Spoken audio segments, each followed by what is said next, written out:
Hello everyone, how are you all? I hope you guys are doing well. So guys, welcome back to our channel and start करेंगे अपना आज का session. तो आज के session में हम लोग डिस्कस कर रहे हैं एज यूजली आपके UGC NET JRF exam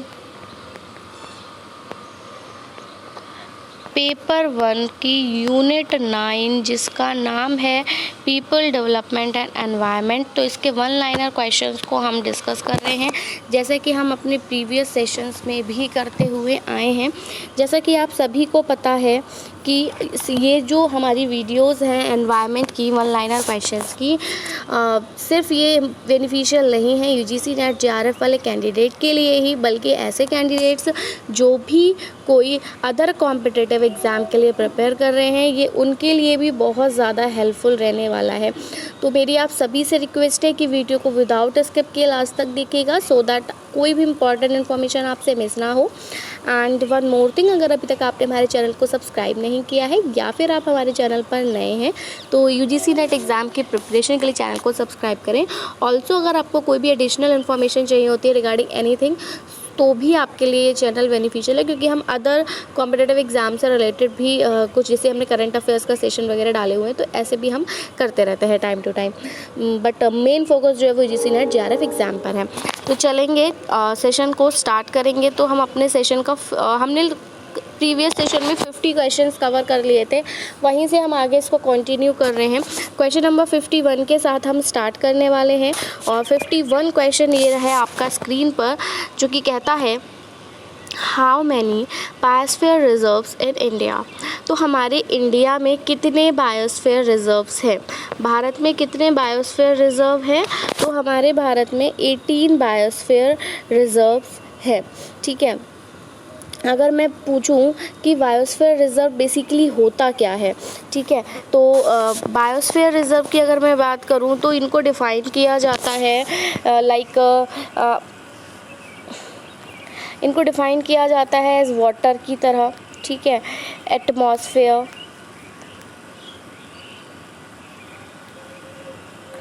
land.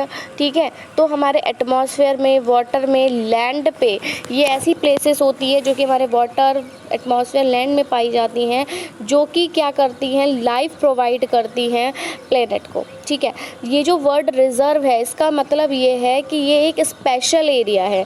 ठीक है, बायो का मतलब तो ये है ही कि लाइफ, तो यानी कि यहाँ पर वाटर में, एटमॉस्फेयर में, लैंड पर लाइफ जो है, ठीक है, वो उसको बायोस्फीयर कहा है। लेकिन जब ये रिज़र्व की बात आई तो रिज़र्व जो है एक वो ऐसा हमारा एक ऐसा पर्टिकुलर, एक ऐसा स्पेसिफिक, एक ऐसा स्पेशल एरिया है। ठीक है, ये जो हमारा रिज़र्व है, ये जो हमारा रिज़र्व है, ये एक ऐसा पर्टिकुलर हमारा ऐसा स्पेसिफिक एरिया है जिसको कि डेजिग्नेट किया गया। ये जो रिज़र्व है ये डेजिग्नेट हुआ है to maintain a balance between sustainable use and conservation, यानी कि एक बैलेंस बना रहा है कंजर्वेशन में, सस्टेनेबल यूज़ में। मतलब क्या हो कि प्रोटेक्टेड रहे वो स्पीशीज़ या फिर वो लाइफ फॉर्म्स प्रोटेक्टेड रहें, उनके लिए बायोस्फीयर रिजर्व्स जो है बेसिकली बनाए गए हैं। अब जैसा कि हमसे पूछा है कि how many biosphere reserves are there in India, तो इंडिया में हमारे कितने बायोस्फीयर रिजर्व्स हैं उसकी बेसिकली हमको बात करनी है। तो यहाँ पर आपके 18 बायोस्फीयर रिजर्व्स हैं, इनको हम अभी डिस्कस करेंगे। तो ये 18 बायोस्फीयर रिजर्व्स जो हैं इनको हम, इनकी कंप्लीट लिस्ट जो है वो यहाँ पर डिस्कस करेंगे। तो ये क्वेश्चन काफ़ी लेंथी हो जाएगा एंड इट्स वेरी इंपॉर्टेंट, बहुत ज़्यादा इंपॉर्टेंट क्वेश्चन भी है ये आपके एग्ज़ाम पॉइंट ऑफ व्यू के अकॉर्डिंग। तो प्लीज़ इसको नोट डाउन करते चलिएगा, क्योंकि अपने आप लैंग्वेज में नोट डाउन करें, क्योंकि मेरे पास यहाँ स्पेस नहीं होता कि मैं आपको बेहतर तरीके से यहाँ पे नोट करा सकूँ, तो ये आपको खुद से नोट करना है। ठीक है, तो चलेंगे। तो पहले बायोस्फीयर रिजर्व की अगर मैं बात करूँ तो ये कौन सा है आपका, तो ये है आपका नीलगिरी। ठीक है, नीलगिरी, ये जो नीलगिरी बायोस्फीयर रिजर्व है ये इसका जो नोटिफिकेशन आया था बेसिकली वो 1986 में आया था, या हम कह सकते हैं नीलगिरी को 1986 में बायोस्फीयर रिजर्व जो था वो घोषित किया गया था। अब ये जो नीलगिरी है ये इसकी लोकेशन बेसिकली क्या है, ठीक है, किस स्टेट में ये है, तो ये एक तरह से आपके नीलगिरी 1986 नोट कर लिया, ठीक है। अब हम देखते हैं इस नीलगिरी के बारे में थोड़ा सा, इसकी लोकेशन को देखें तो ये जो नीलगिरी है बेसिकली ये पार्ट है आपके वायनाड का, ठीक है, पार्ट ऑफ वायनाड, ठीक है, नागरहोल, ये आपके वायनाड का पार्ट है, नागरहोल का पार्ट है, ठीक है, बांदीपुर और मधुमलाई, ठीक है, बांदीपुर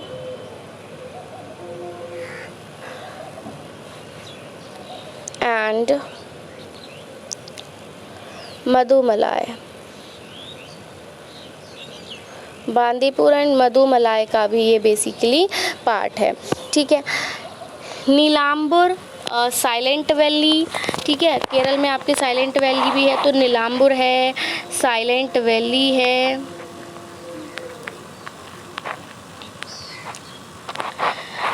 सिरुवनी हिल्स हैं आपकी तमिलनाडु, केरला एंड कर्नाटका में, तो यहाँ पे ये नीलगिरी की पहाड़ियाँ हैं जिनको कि बायोस्फीयर रिजर्व जो है वो माना जाता है, ठीक है।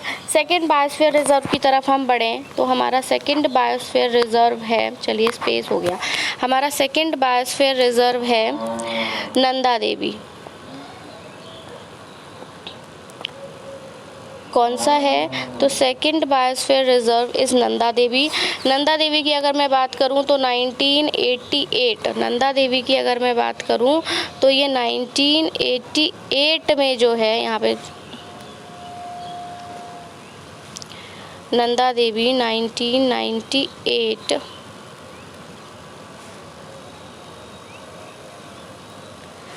नंदा देवी जो है ये बेसिकली आपका 1998 में इसको घोषित किया गया बायोस्फीयर रिजर्व। और ये किसका पार्ट है, तो ये आपके चमोली का पार्ट है। नंदा देवी बायोस्फीयर रिजर्व जो है वो आपके चमोली का पार्ट है, पिथौरागढ़ का है,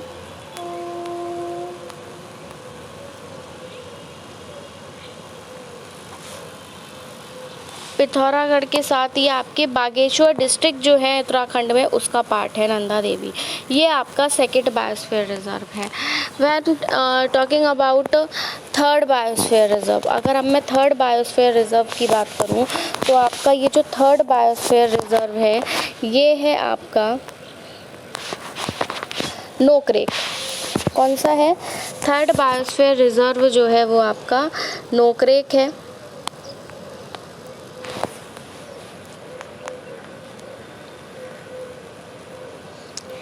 ये जो नोकरेक है ये भी 1988 में ही घोषित हुआ था और ये आपके मेघालय में गारो हिल्स है, ठीक है, गारो हिल्स इन मेघालय, ये उसका पार्ट है Nokrek.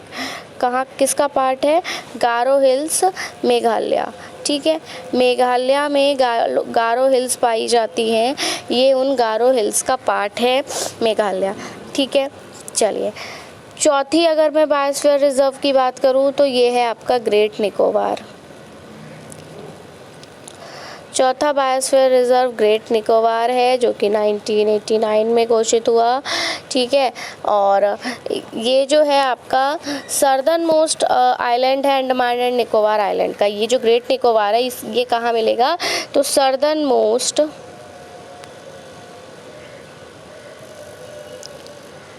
Island of Andaman and Nicobar. Clear है, चलेंगे अगले। हमने कितने डिस्कस कर लिए, नीलगिरी, नंदा देवी, नोकरेक और ग्रेट निकोबार, यानी कि हमने 4 देख लिए। पांचवा अगर हम बायोस्फीयर रिजर्व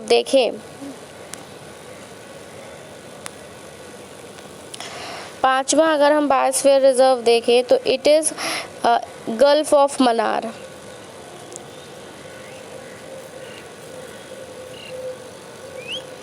ये आपका गल्फ ऑफ मन्नार है जो कि 1989 में ही घोषित हुआ था। और ये बेसिकली पार्ट है, आपके इंडियन पार्ट है गल्फ ऑफ मन्नार का, बिटवीन इंडिया एंड श्रीलंका। ये याद रखेंगे, India and Sri Lanka, India and Sri Lanka के बीच का गल्फ ऑफ मन्नार का ये इंडियन पार्ट है।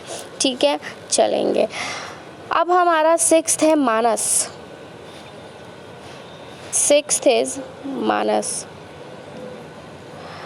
अगर अब मैं सिक्स्थ की बात करूं मानस की, तो ये भी 1989 में घोषित हुआ। और ये पार्ट है आपका कोकराझार का। ठीक है,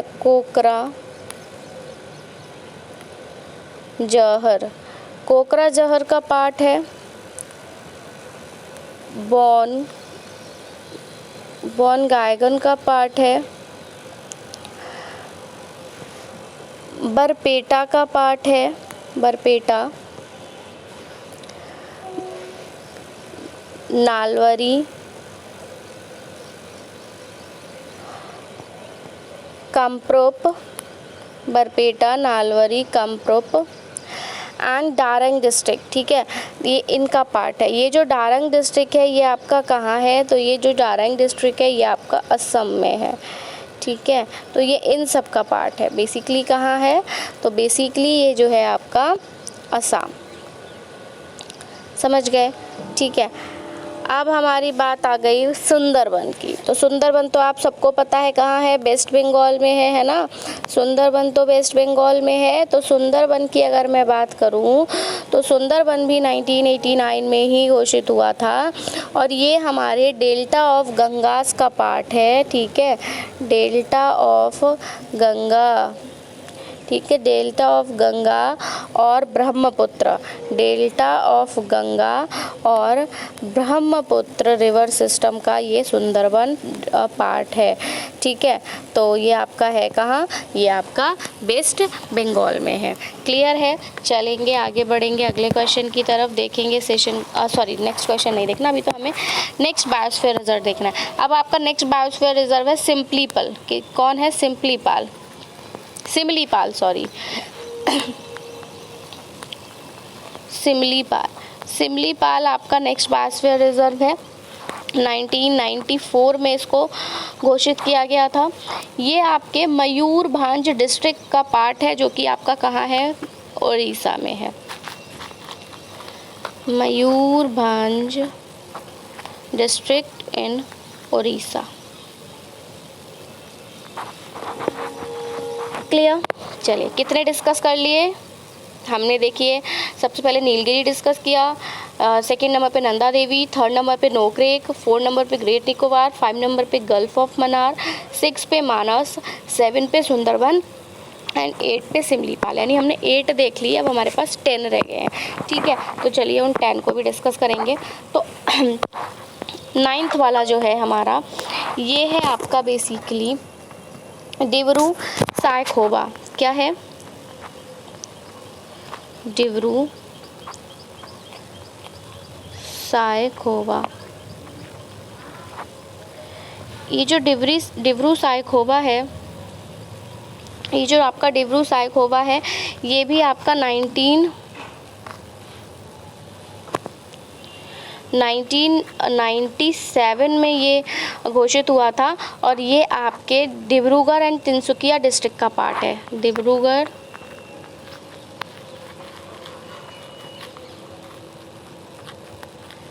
and Tinsukia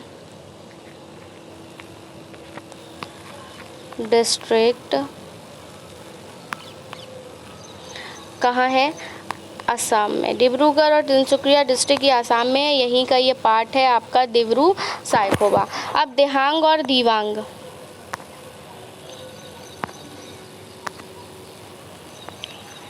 Dihang Dibang,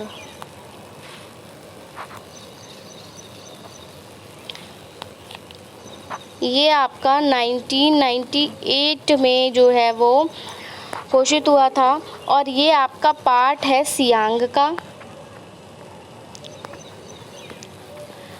and Dibang valley. Siang और दिबांग वैली जो है आपकी कहाँ है, ये सियांग और दिबांग वैली, तो इसका ये पार्ट है। और ये सियांग और दिबांग वैली की अगर मैं बात करूँ तो ये आपके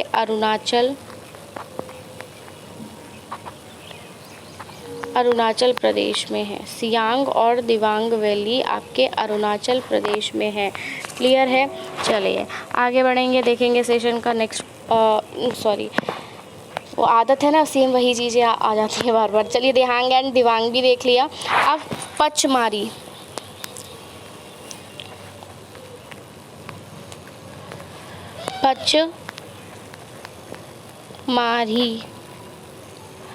पचमढ़ी की अगर मैं बात करूँ तो ये आपका 1999 में, ठीक है।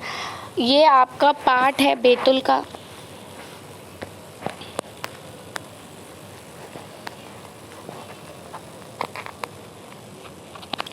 पार्ट है आपके बैतूल का, होशंगाबाद का,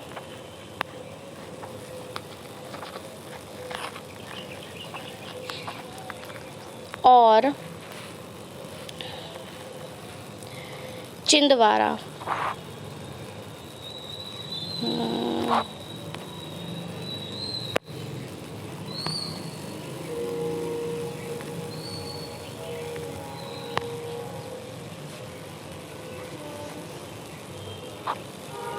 टेकिंग टाइम, पिनोने में टाइम ले रहा है।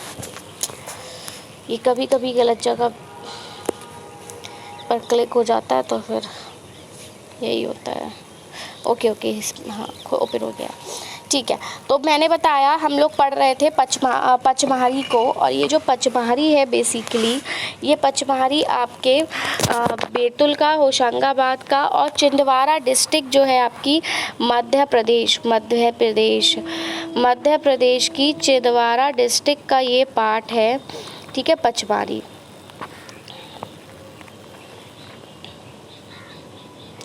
पचमढ़ी के बाद अगर मैं बात करूँ तो अब आपका आता है एक दूसरा, दैट इज़ कंचनजंगा, ठीक है। कंचनजंगा बायोस्फीयर रिजर्व 2000 में घोषित हुआ।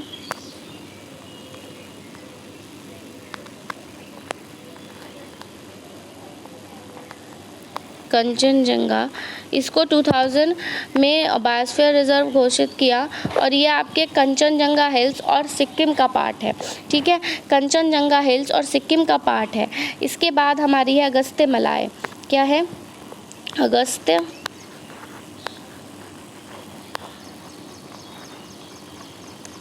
अगस्त्यमलाई। अगर मैं इस अगस्त्यमलाई की बात करूं तो 2001 में इसको घोषित कर दिया गया। और ये जो अगस्त्यमलाई है ये किस किस का पार्ट है, तो ये कुछ थोड़े ज़्यादा हैं और ये इम्पॉर्टेंट भी हैं, तो ये हम एक बारी देख लेंगे। ये अगस्त्यमलाई एक तो आपके नेयार, पिपारा,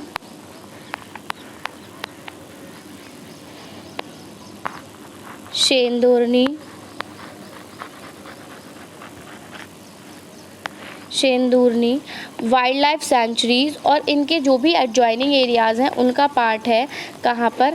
केरल में, ठीक है।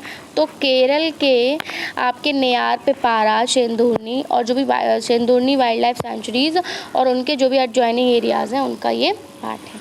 क्लियर है? चलेंगे अब दूसरा है हमारा अचनकमार अमरकंटक। क्या है? अचनकमार अमरकंटक। अचनकमार अमरकंटक। ये जो अचनकमार अमरकंटक है ये आपका 2005 में इसको घोषित किया बायोस्फीयर रिजर्व। इसने आपके अनूपपुर और डिंडोरी डिस्ट्रिक्ट जो है आपके एमपी में, और जो पार्ट है आपका बिलासपुर डिस्ट्रिक्ट का छत्तीसगढ़ में, उसको इसने कवर किया। तो बेसिकली बस आपको इतना याद रख लेना है कि एमपी का कुछ पार्ट कवर किया और कुछ इसने छत्तीसगढ़ का पार्ट कवर किया हुआ है, ठीक है। एमपी में इसने अनूपपुर और डिंडोरी डिस्ट्रिक्ट और छत्तीसगढ़ में इसने बिलासपुर डिस्ट्रिक्ट। क्लियर है? चलिए अब हम आएंगे कच्छ। टॉकिंग अबाउट कच्छ, तो ये तो आप सभी को पता है। कच्छ जो है ये 2008 में इसको बायोस्फीयर रिजर्व बोला, और ये आपके जो कच्छ है ये आपका पार्ट है कच्छ का, ठीक है, राजकोट का, सुरेंद्रनगर का,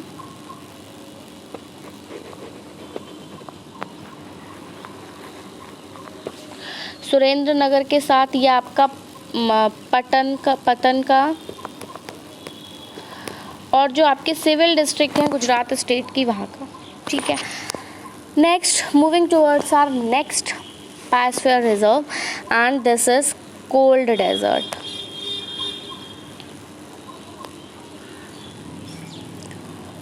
कोल्ड डेजर्ट, तो अगर मैं इस कोल्ड डेजर्ट की बात करूं तो ये आपका जो कोल्ड डेजर्ट है बेसिकली ये आपका पिन वैली नेशनल पार्क और उसके सराउंडिंग को जो है वो क्या करता है, पिन वैली नेशनल पार्क और उसके सराउंडिंग को कवर करता है।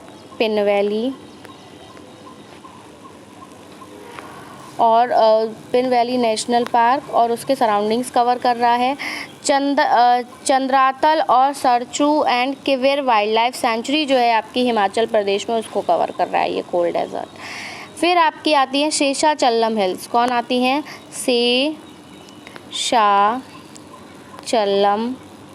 शेषाचलम हिल्स। इन शेषाचलम हिल्स की अगर मैं बात करूं तो 2010 में ये आपकी घोषित हुई, और ये शेषाचलम जो हिल रेंजेस हैं ये आपकी चित्तौड़का और कडापा डिस्ट्रिक्ट जो है आंध्र प्रदेश में, उसके पार्ट को कवर करती हैं। कडापा डिस्ट्रिक्ट आंध्र प्रदेश, चित्तौड़ डिस्ट्रिक्ट आंध्र प्रदेश, ठीक है। और लास्ट हमारी जो बायोस्फीयर रिजर्व है हमारा, दैट इज़ पन्ना। ये जो पन्ना है 2011 में इसको घोषित किया। ये पार्ट है पन्ना का, छतरपुर डिस्ट्रिक्ट, ये आपकी कहाँ है? एमपी में है, मध्य प्रदेश। क्लियर? तो आई होप कि आपको जो बायोस्फीयर रिजर्व्स थे वो समझ में आए होंगे कि बायोस्फीयर रिजर्व बेसिकली होता क्या है और कौन कौन से कितने हमारे इंडिया में बायोस्फीयर रिजर्व्स हैं। तो हमारे इंडिया में टोटल 18 बायोस्फीयर रिजर्व्स हैं, जो कि मैंने आपको अच्छे से एक्सप्लेन करके यहाँ पर समझा दिया। चलिए आगे बढ़ेंगे, अगले क्वेश्चन की तरफ देखेंगे सेशन का नेक्स्ट क्वेश्चन। नेक्स्ट क्वेश्चन है, which one was the first biosphere reserve in India. तो देखिए अभी हमने डिस्कस किया था कि पहला बायोस्फीयर रिजर्व आपका इंडिया में कौन सा था। तो पहला बायोस्फीयर रिजर्व आपका इंडिया में नीलगिरी हिल्स था, ठीक है, नीलगिरी बायोस्फीयर था, जो कि कहाँ, इसका ईयर ऑफ नोटिफिकेशन हमने डिस्कस करा था 1986, और ये आपके वायनाड का पार्ट था, नागरहोल का पार्ट था, बंदीपुर का, मधुमलाई, नीलाम्बूर और साइलेंट वैली और आपकी सिरुवनी हिल्स तमिलनाडु, केरला एंड कर्नाटका का ये पार्ट था। ऑलरेडी हम इसको डिस्कस कर चुके हैं। चलिए, तो भारत में पहला बायोस्फीयर रिजर्व कौन सा था? पहला बायोस्फीयर रिजर्व आपका नीलगिरी बायोस्फीयर था। नेक्स्ट अगेन क्वेश्चन है आपका, विच was the first biosphere reserve in India that was included in the UNESCO world network. अब देखिए इनमें कुछ ऐसे बायोस्फीयर रिजर्व है जिनको यूनेस्को वर्ल्ड नेटवर्क में भी डाला गया है। तो हमारा ये कौन सा ऐसा फर्स्ट बायोस्फीयर रिजर्व था इंडिया का जिसको कि यूनेस्को में भी इंक्लूड किया गया? तो ये भी आपका नीलगिरी बायोस्फीयर रिजर्व था, ठीक है। भारत का पहला बायोस्फीयर रिजर्व कौन सा था जिसे यूनेस्को विश्व नेटवर्क में शामिल किया गया था? तो ये कौन सा था? आपका नीलगिरी बायोस्फीयर रिजर्व था। क्लियर? चलिए आगे बढ़ेंगे, देखेंगे सेशन का next question, and this question says that which is the latest biosphere reserve of India included by UNESCO. अभी जल्द में ही यूनेस्को ने एक और बायोस्फीयर रिजर्व को इंक्लूड किया है। यूनेस्को ने एक और बायोस्फीयर रिजर्व को खुद में इंक्लूड किया है। तो वो कौन सा है? तो वो आपका कंचनजंगा है, जिसको कि 2000 में जो बायोस्फीयर रिजर्व घोषित हुआ था, जो कि आपके कंचनजंगा हिल्स और सिक्किम का जो है वो पार्ट है, ठीक है। तो अभी रिसेंटली यूनेस्को में इंक्लूड हो गया है कंचनजंगा भी।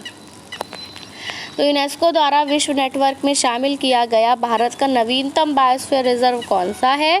तो भारत का नवीनतम बायोस्फीयर रिजर्व है कंचनजंगा। कांचनजंगा। चलेंगे। How many of India's biosphere reserves are included in the UNESCO world network. तो देखिए टोटल बायोस्फीयर रिजर्व्स हम लोगों ने कितने पढ़े थे, तो total biosphere reserves are 18 and इनमें से आपके 11 बायोस्फीयर रिजर्व जो है वो यूनेस्को वर्ल्ड नेटवर्क में इंक्लूडेड हो गए हैं। यानी हाउ मेनी आर लेफ्ट, तो 7 बायोस्फीयर रिजर्व्स अभी ऐसे हैं जिनको यूनेस्को में शामिल नहीं किया गया है। क्लियर। भारत में कितने बायोस्फीयर रिजर्व यूनेस्को विश्व नेटवर्क में शामिल हैं, तो भारत में 11 बायोस्फीयर रिजर्व आपके यूनेस्को विश्व नेटवर्क में शामिल हैं। नेक्स्ट हमारा अगला क्वेश्चन है, which Indian river is known as the green soap. Green soap किसको कहा जाता है, ग्रीन सोप के नाम से किस नदी को जाना जाता है इंडियन रिवर को, तो ये है आपकी यमुना रिवर। इसको ग्रीन सोप कहा जाता है दिल्ली से आगरा के बीच में, किस वजह से, क्योंकि वहाँ पे बहुत ज़्यादा पोल्यूशन हो गया है, इस वजह से यमुना रिवर को ग्रीन सोप के नाम से जाना जाता है। थोड़ी सी अगर इस यमुना रिवर की बात कर लें तो ये जो यमुना रिवर है आपकी, ये आपकी सेकंड लार्जेस्ट ट्रिब्यूटरी रिवर है गंगा की। ठीक है, तो यमुना जो है वो गंगा की सेकंड लार्जेस्ट आपकी ट्रिब्यूटरी यानी सहायक नदी है। ठीक है, एंड हम कह सकते हैं कि एक लॉन्गेस्ट ट्रिब्यूटरी है इंडिया की ये। इसकी जो सोर्स है, ये मतलब कहाँ से निकलती है, तो ये आपकी यमुनोत्री से निकलती है। ये जो यमुना नदी है ये आपकी यमुनोत्री से निकलती है और चंपसर ग्लेशियर से निकलती है। यमुनोत्री और चंपसर ग्लेशियर से ये निकलती है। ठीक है, यमुना रिवर की अगर मैं बात करूँ तो इसका जो सोर्स है कहाँ से निकलती है, तो यमुनोत्री से निकलती है। ठीक है, और चंपसर ग्लेशियर से निकलती है। इसके अगर मैं माउथ की बात करूँ तो इसका माउथ आपका गंगा है और त्रिवेणी संगम है, यानी वहाँ जाके ये मिल जाती है या उसके मुंह में चली जाती है। ठीक है, यहाँ पे माउथ इसको ऐसे कंसीडर किया है, तो त्रिवेणी संगम। इसके ब्रिजेस की अगर मैं बात करूँ तो यहाँ पर आपका एक ओल्ड नैनी ब्रिज है यमुना नदी पे, एक ओल्ड नैनी ब्रिज। ठीक है, old Naini bridge. Old Naini bridge के बाद अगर मैं आपको बताऊं तो इसकी लेंथ के बारे में, तो इसकी लेंथ आपकी 1376 किलोमीटर की यमुना नदी की लेंथ है। ठीक है, और इसकी सिटीज़ आपकी यमुनानगर, प्रयागराज, मथुरा, आगरा, नोएडा, इटावा, कल्पी, बागपत, हमीरपुर, फिरोज़ाबाद, ये इसकी जो है वो सिटीज़ हैं। सो आई होप आपको ये क्लियर हुआ होगा। तो हमने ये भी जान लिया कि यमुना को ग्रीन सूप भी कहा जाता है दिल्ली से आगरा के बीच में, क्योंकि वहाँ पे बहुत ज़्यादा पोल्यूशन है इस वजह से। और बाकी यमुना जो है वो हमारी सेकेंड लार्जेस्ट ट्रिब्यूटरी रिवर है इंडिया की, जिसको जो कहाँ से यमुनोत्री से निकलती है, चंपासर ग्लेशियर से निकलती है, और उसकी लेंथ भी हमने डिस्कस कर ली। चलेंगे आगे बढ़ेंगे अगले क्वेश्चन की तरफ, that is question number 57 and this question says that which river is called coal carrying river. अब कोल कैरिंग रिवर जो है वो किस नदी को कहा जाता है, कोल कैरिंग रिवर की अगर मैं बात करूं तो वो किसे कहते हैं, हम राइन रिवर को कहते हैं। किसको कहते हैं, राइन रिवर को कहते हैं। ये जो राइन रिवर है ये आपकी मेजर है यूरोपियन रिवर्स में। ठीक है, यूरोपियन, जैसे हमने अभी यमुना पढ़ा तो वो आपकी इंडियन रिवर थी, ये जो राइन है ये आपकी यूरोपियन रिवर है। ये जो रिवर है आपकी, ये आपके स्विस कैंटन,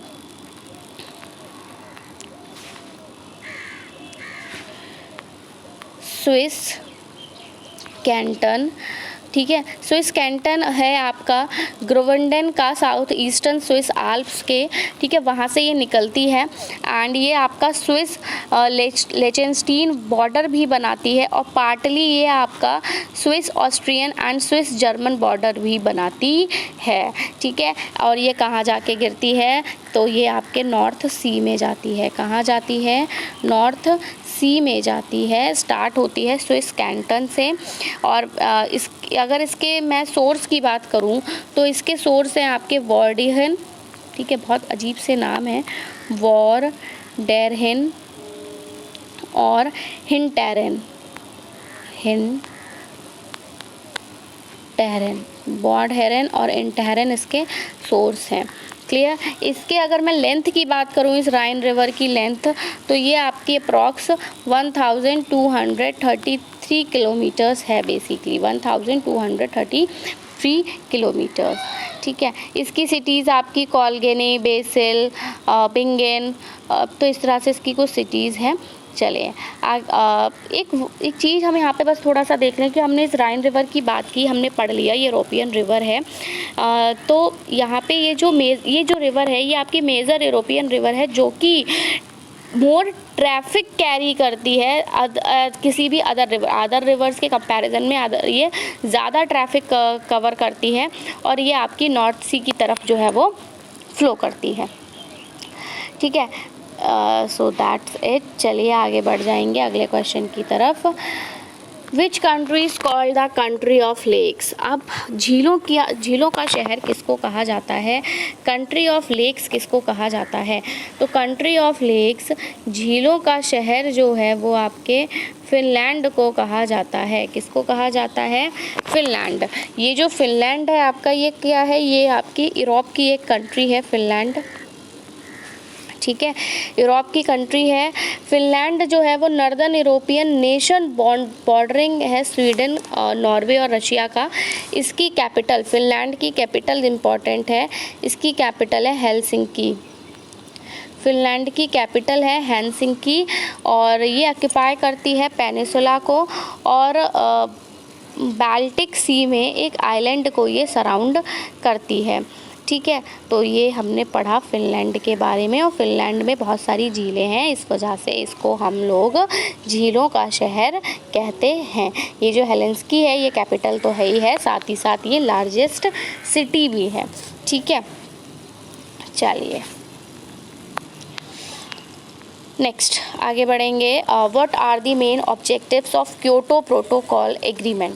देखिए हमने अपने प्रीवियस सेशन में क्योटो प्रोटोकॉल को डिस्कस कर लिया था अच्छे से, तो उसको हम यहाँ डिस्कस नहीं करेंगे, हम सिर्फ क्वेश्चन देखेंगे। और क्वेश्चन में आपसे ये कह रहा है कि what are the main objectives of Kyoto protocol 1997 agreement. जो 1997 का एग्रीमेंट हुआ था क्योटो प्रोटोकॉल का, उसका ऑब्जेक्टिव क्या था? तो उसका ऑब्जेक्टिव था control of green house gases and global warming. जो ग्रीन हाउस गैस का एमिशन बढ़ रहा है जिसकी वजह से हमारे अर्थ का टेम्परेचर इंक्रीज़ कर रहा है, and due to increasing of earth's temperature it causes global warming. तो हमें वही करना है, बेसिकली हमें ग्रीन हाउस गैसेस को कंट्रोल करना है, इनके ग्रीन हाउस गैसेस के एमिशन को कंट्रोल करना है, सो दैट हमारे अर्थ का टेम्परेचर इंक्रीज़ ना करे एंड हम ग्लोबल वार्मिंग से बच सकें। ठीक है, तो यही उद्देश्य था क्योटो प्रोटोकॉल का। क्योटो प्रोटोकॉल 1997 समझौते के मुख्य उद्देश्य क्या थे? तो ग्रीन हाउस गैसों और ग्लोबल वार्मिंग पर नियंत्रण करना। चलिए अब बात आती है कि in which summit agenda 21 was passed. Agenda 21 जो था ये आपका कब पास हुआ था? तो ये एजेंडा 21 आपका 1992 में पास हुआ था ड्यूरिंग फर्स्ट अर्थ समिट। जब आपका पहला पृथ्वी सम्मेलन हुआ था, पहला पृथ्वी सम्मेलन आपका रियो डी जेनेरियो में हुआ था, तो तभी और इसकी अगर मैं डेट की बात करूं तो 3 जून को ये पहला आपका पृथ्वी सम्मेलन हुआ था। ठीक है, और इसमें एजेंडा 21 जो था वो पास किया गया था। ये एक कॉन्फ्रेंस हुई थी जिसका नाम था United nation conference of environment and development, UNCED। ठीक है, मैं एक बार रिपीट करती हूँ, United nation conference of environment and development UNCED, जिसको रियो डी जेनेरियो कॉन्फ्रेंस भी कहा गया, अर्थ समिट, और इसको अर्थ समिट का नाम भी दिया गया। ये आपकी मेजर यूनाइटेड नेशन कॉन्फ्रेंस थी जो कि आपकी रियो डी जेनेरियो में हुई थी और 3 से 14 जून 1992 में हुई थी, जहाँ पे कि इस एजेंडा 21 को पास किया गया था। अर्थ समिट जो था उसको क्रिएट किया गया था इस तरह मीन्स की तरह कि यहाँ पे हम क्या करें, जो अदर मेंबर स्टेट्स हैं उनको भी कोऑपरेट करें, एक साथ इंटरनेशनली हम कोऑपरेशन लें अलग अलग कंट्रीज़ का, ताकि हम क्या कर सकें, डेवलपमेंट कर सकें इश्यूज़ का जो कि आफ्टर कोल्ड वॉर रहे थे। ठीक है, इन इश्यूज़ की वजह से क्या हो रहा था कि हमने अपनी पृथ्वी को बचाने के लिए जो एजेंडा 21 यहाँ पर, उस एजेंडा में इन्होंने कुछ पॉलिसीज़ रखी थी कि we should have to do this and we should have to avoid this. तो उसकी बेसिस पे इन्होंने एक अर्थ समिट, पृथ्वी सम्मेलन रखा था। ठीक है, जो अर्थ समिट था उसने एक इन्फ्लुएंशियल रोल प्ले करा, जिससे क्या हुआ था, काफ़ी सारे की प्रिंसिपल्स थे जो हमारे इन्वायरमेंटल ट्रीटीज़ के, वो इन्फ्लुएंस हुए थे, उन्होंने एक इन्फ्लुएंसिंग रोल यहाँ पे प्ले किया था। एंड कुछ प्रिकॉशनरी प्रिंसिपल्स यहाँ पर दिए गए थे और ये कहा था कि ये सबकी कॉमन रिस्पॉन्सिबिलिटी है, सब बस अपनी अपनी रिस्पॉन्सिबिलिटीज़ को यहाँ पे करेंगे एंड पोल्यूशन को जो है वो पोल्यूशन को प्रोटेक्ट करेंगे, प्रिवेंट करेंगे। क्लियर। तो किस शिखर सम्मेलन में एजेंडा 21 पारित किया गया था? तो पहला पृथ्वी शिखर सम्मेलन जो कि आपका 3 से 14 जून तक हुआ था रियो डी जेनेरियो में 1990। नेक्स्ट है, in which field is the global 500 award presented? किस फील्ड में ग्लोबल 500 अवार्ड जो था वो प्रेजेंट किया गया था? तो अगर मैं ग्लोबल 500 अवार्ड की बात करूं तो ये इन्वायरमेंट को प्रोटेक्ट करने के लिए ये अवार्ड प्रेजेंट किया गया था कि जो लोग इन्वायरमेंट को प्रोटेक्ट करेंगे उनको ये अवार्ड जो है वो दिया जाएगा बेसिकली। ठीक है, तो ग्लोबल 500 पुरस्कार किस क्षेत्र में प्रदान किया जाता है? तो पर्यावरण की रक्षा के लिए ग्लोबल 500 अवार्ड जो है वो प्रदान किया जाता है। नेक्स्ट आपका आ जाता है, what do you mean by eco mark? तो हम सभी को पता है इको मार्क जो होता है वो आपके प्रोडक्ट्स में लगा होता है। जो भी प्रोडक्ट्स हम बाय करते हैं उसका मतलब ये होता है कि हम जो भी प्रोडक्ट बाय कर रहे हैं क्या वो इको फ्रेंडली है। अगर उस पर इको मार्क का साइन लगा है दैट मीन्स वो इको फ्रेंडली प्रोडक्ट है, वो हमारे एनवायरनमेंट को किसी भी तरह से हार्म नहीं करेगा। बट अगर हम कोई प्रोडक्ट ले रहे हैं उस पर इको मार्क साइन नहीं है, इट मीन्स वो एनवायरमेंटली फ्रेंडली नहीं है। हम अगर उसको एनवायरनमेंट में इधर उधर थ्रो करते हैं तो वो अपना हार्मफुल इफेक्ट एनवायरनमेंट पर शो करेगा। क्लियर है। तो इसीलिए हमें जब भी ये आपको पहले न्यूज़ टीवीज़ वगैरह पे ऐड भी आया करते थे तो हमें हमेशा इको मार्क देखकर ही प्रोडक्ट जो है वो ख़रीदने चाहिए सो दैट हमारे एनवायरनमेंट को हार्म ना हो। इको मार्क से आपका क्या अभिप्राय है? तो इको मार्क से अभिप्राय है पर्यावरण अनुकूल, जो हमारे पर्यावरण के अनुकूल हो, पर्यावरण के लिए सही हो। नेक्स्ट क्वेश्चन है, what is the reason for the yellowness of the Taj Mahal? Taj Mahal की येल्लोनेस का रीज़न क्या था? तो ये हम लोग डिस्कस कर चुके हैं, एसिड रेन था। ये जो एसिड रेन होती है इसका पीएच बहुत ज़्यादा कम होता है वाटर का, क्योंकि हमको पता है कि ऐसा वाटर जो कि हम ड्रिंक करते हैं, पीते हैं, उसका जो पीएच होता है वो बेसिकली आपका न्यूट्रल होता है। ठीक है, और लेकिन ये जो हमारी अगर हमारा जो प्रेसिपिटेशन का जो पीएच है वो अगर हमारा बहुत ज़्यादा लो है तो वो कैसा हो जाता है, एसिडिक हो जाता है। तो वो जो रेन होती है वो हम एसिड रेन कहलाती है। इसमें आपके सल्फ़र डाइऑक्साइड SO2 और NO2 का मेन रोल रहता है, क्योंकि ये क्या करते हैं, ये एटमॉस्फेयर में जाके H2O मॉलिक्यूल्स के साथ कंबाइन करके एसिड का फॉर्मेशन करते हैं, जैसे कि आपके H2SO4 हो गया है ना, एंड आपकी HNO3 हो गई। तो ये जब एसिड उसमें जब वाटर ड्रॉपलेट्स के साथ ये मिलते हैं तो ये एसिड बनाते हैं और यही एसिड प्रेसिपिटेशन की फॉर्म पे गिरता है। तो जब ये एसिड प्रेसिपिटेशन की फॉर्म में नीचे आता है तो ये देखिए बिल्डिंग्स पर भी गिरेगा। तो जब ये बिल्डिंग्स पर गिरेगा तो वहाँ पे येल्लोनेस होगी। ठीक है, क्योंकि ये उसको अफेक्ट करेगा, ये एनवायरनमेंट में प्लांट्स को अफेक्ट करेगा, ये एनिमल्स को अफेक्ट करेगा। ठीक है, तो ये सब पे अपना प्रभाव डालेगा। क्लियर है, चलेंगे आगे देखेंगे ताजमहल के पीलेपन का कारण क्या है। तो ताजमहल के पीलेपन का कारण जो है वो मेनली आपका अम्ल वर्षा है, एसिड रेन है। क्लियर, चलिए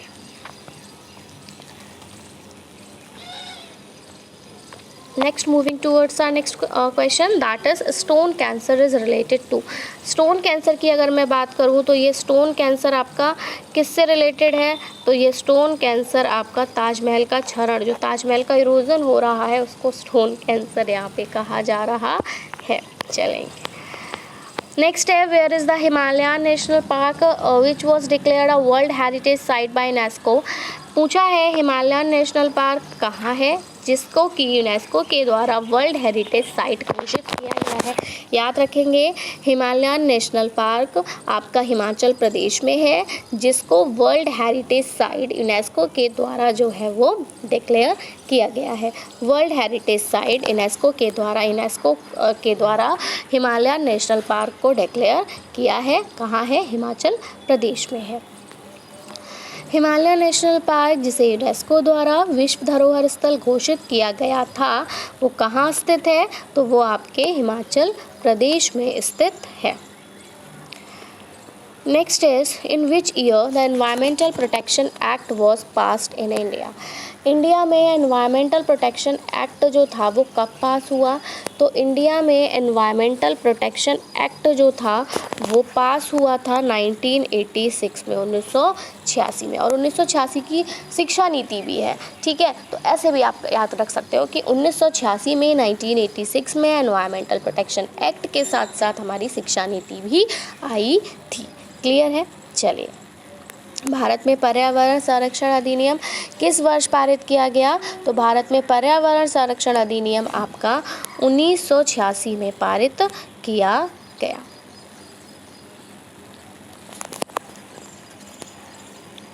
नेक्स्ट है आपका which international organisation publishes red data book. कौन सा इंटरनेशनल ऑर्गेनाइजेशन है जिसने रेड डेटा बुक को जिसने पब्लिश किया? और रेड डेटा बुक में हम क्या करते हैं? इंडेंजर्ड स्पीशीज़ को डालते हैं। ये हमने अपने प्रीवियस सेशन में देखा कि इंडेंजर्ड स्पीशीज़ जो कि आपकी लुप्त प्राय स्पीशीज़ होती हैं, उनको कहाँ डाला जाता है? इस रेड डेटा बुक में डाला जाता है। और ये जो रेड डेटा बुक है ये किस इंटरनेशनल ऑर्गेनाइजेशन ने पब्लिश की? तो ये आपके IUCN, international union for conservation of nature. Clear? चलिए आगे बढ़ेंगे, अगले क्वेश्चन की तरफ देखेंगे सेशन का next question. When did project tiger was launched? Project tiger कब लॉन्च किया गया? 1973 में लॉन्च किया गया। प्रोजेक्ट टाइगर का लॉन्च कब हुआ था? 1973 में। Which was the first national park of India? India का पहला नेशनल पार्क हम लोग पढ़ चुके हैं, Jim Corbett national park India का पहला नेशनल पार्क था। Where is Jim Corbett national park located? अब ये जिम नेशनल पार्क कहाँ लोकेटेड है? तो ये आपका जिम कॉर्बेट नेशनल पार्क आपके उत्तराखंड में लोकेटेड है। The only national park in India where wild donkeys are found. ये ऐसा एक अकेला नेशनल पार्क है जहाँ पे कि जंगली गधे पाए जाते हैं। और ये जंगली गधे कहाँ पाए जाते हैं? तो गिर national park Gujarat.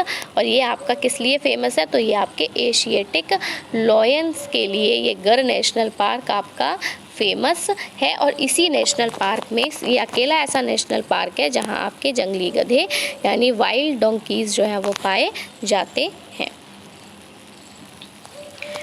Next is Bharat का एकमात्र राष्ट्रीय उद्यान जहाँ जंगली गधे पाए जाते हैं। तो जंगली गधे कहाँ पाए जा रहे हैं? आपके गिर राष्ट्रीय उद्यान गुजरात में। और ये शेरों के लिए भी प्रसिद्ध है, Asiatic lions. Yes, where is the Nanda Devi biosphere reserve located? हम लोग ऑलरेडी डिस्कस कर चुके हैं। ये कहाँ लोकेटेड है? तो ये आपके उत्तराखंड में लोकेटेड है। नंदा देवी बायोस्फीयर रिजर्व उत्तराखंड में सिचुएटेड है। नेक्स्ट क्वेश्चन है which tree is consider the terrorist of ecology? Ecology के टेररिस्ट कौन सा ट्री माना जाता है? हमने बताया था यूकेलिप्टस माना जाता है। क्यों माना जाता है? क्योंकि ये जो हमारी सॉइल होती है उससे सारे न्यूट्रिएंट्स को एब्जॉर्व कर लेता है और इस तरह से ये अंडर ग्रोथ जो है प्लांट्स की उसको रोकता है। इसलिए इस वृक्ष को पारिस्थितिकी का आतंकवादी माना जाता है। नेक्स्ट इज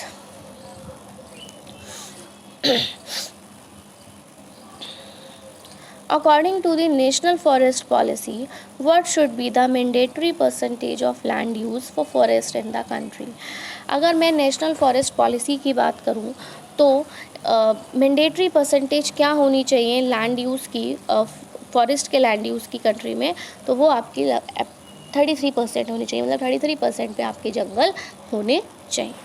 तो राष्ट्रीय वन नीति के अनुसार देश के वनों के लिए भूमि उपयोग का अनिवार्य प्रतिशत कितना होना चाहिए? तो ये आपका 33% होना चाहिए।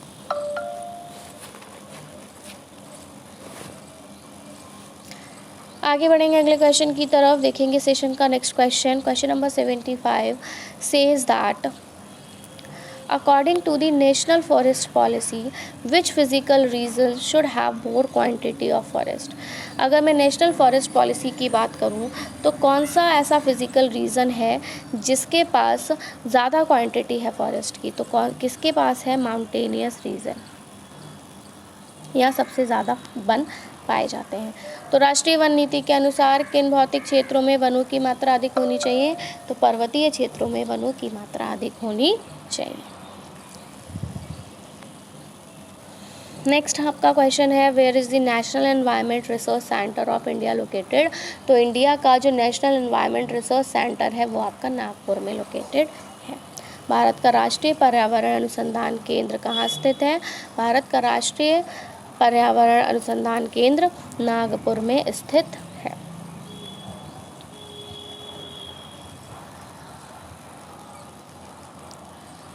नेक्स्ट है, what is the cause of Minamata disease.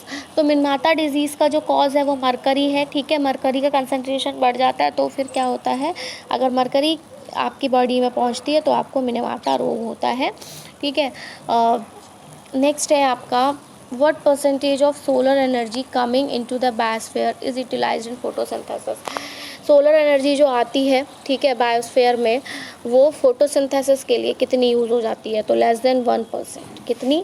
Less than 1%।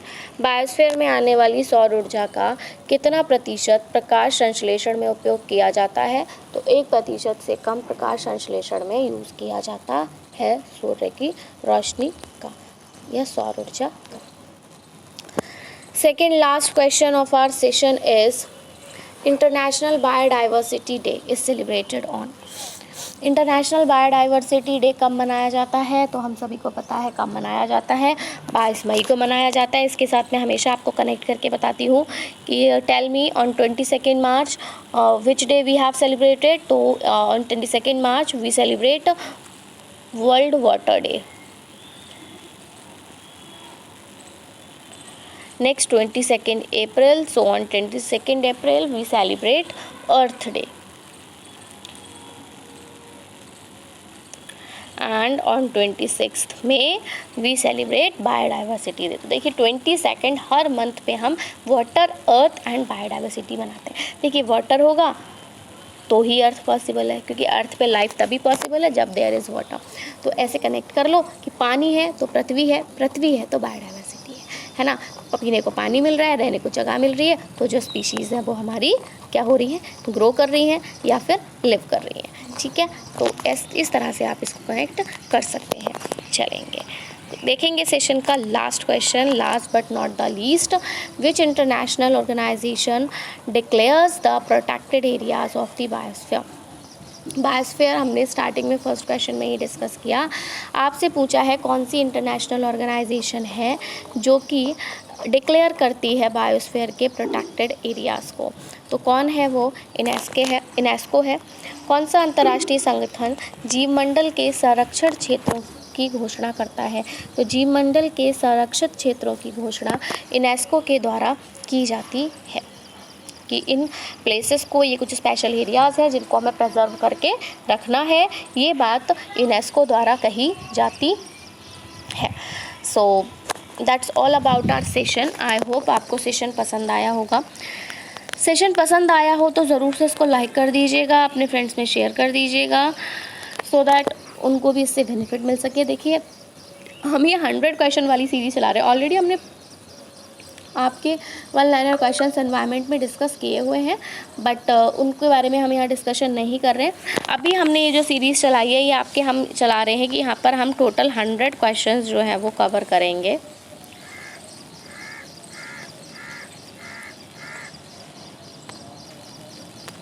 Total 100 questions हम यहाँ पर कवर करेंगे, ठीक है। तो हमने इसके 80 क्वेश्चंस जो हैं वो कवर कर लिए आपके। ये जो 80 क्वेश्चंस हमने कवर किए ये हमने 3 पार्ट्स में कवर किए, बने यानी कि हम एक पार्ट अभी और लेकर आएंगे, ठीक है। हम एक पार्ट और लाएंगे जिसमें कि हम आपके बचे हुए 20 क्वेश्चंस को डिस्कस करेंगे। 100+ क्वेश्चंस जो रहेंगे वो हमारे सेशन में रहेंगे, और 100+ क्वेश्चंस को हम आप अपने नेक्स्ट यानी 4 पार्ट्स में हम अपना ये वाला सीरीज़ कंप्लीट करेंगे, जिसमें कि हम 100 क्वेश्चन प्लस एडिशनल इन्फॉर्मेशन के साथ हम एटलीस्ट 500 क्वेश्चन जो है वो प्रिपेयर करेंगे, क्योंकि काफ़ी सारी एडिशनल इन्फॉर्मेशन यहाँ पर आपको दी जाती है। तो सेशन आपको कैसा लगा हमें ज़रूर से बताइए कमेंट सेक्शन में। वीडियो पसंद आया हो तो इसको लाइक कर दीजिए, अपने फ्रेंड्स में शेयर कर दीजिए ताकि उनको इससे बेनिफिट मिल सके। बाकी अगर आपका कोई सजेशन है वो हमें कमेंट सेक्शन में दे सकते हैं, कोई क्वेरी है हमसे कमेंट सेक्शन में पूछ सकते हैं, कोई डिमांड है कि आप एनवायरनमेंट वन लाइनर क्वेश्चंस बहुत हो गए मैम, आप कुछ और लेकर आइए, तो वो आप हमसे डिमांड कर सकते हैं। एंड एग्ज़ाम जैसा कि आप सभी को पता है आपके अगस्त लास्ट मंथ, देखिए जुलाई एंड हो गया, ठीक है, तो अगस्त लास्ट मंथ और सितंबर फर्स्ट वीक में आपका एग्ज़ाम हो जाएगा, री एग्ज़ाम। तो प्रिपेयर करते रहिए, आगे बढ़ते रहिए, ठीक है, प्रिपरेशन में लगे रहिए। So that's more than sufficient, preparation is must. Preparation करिए, हमारे चैनल के साथ बने रहिए। So I will be coming back with its next part. Till then take care and bye bye. So thanks for watching, thanks, have a nice day.